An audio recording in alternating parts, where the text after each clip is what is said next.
وجہ کیا بنی کہ انہم کانوا قوما فاسقین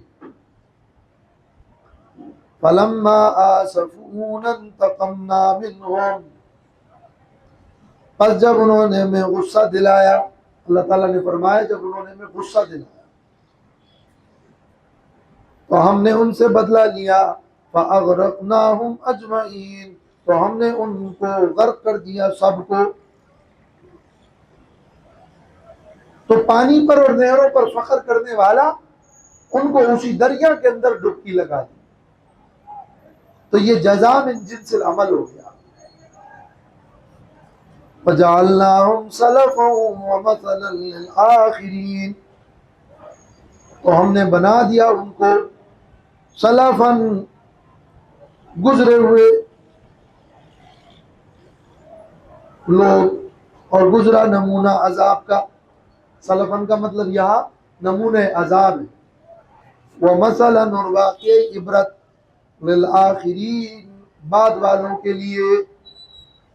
اب یہ واقعہ اس میں بہت بڑا سبق اور بہت بڑی عبرت کی بات ہے کہ جو لوگ دلائل کو چھوڑ کر، آیات کو چھوڑ کر مال و دولت اور بادشاہی کو بنیاد بناتے ہیں، وہ آخرکار غرق ہو جاتے ہیں۔ وآخر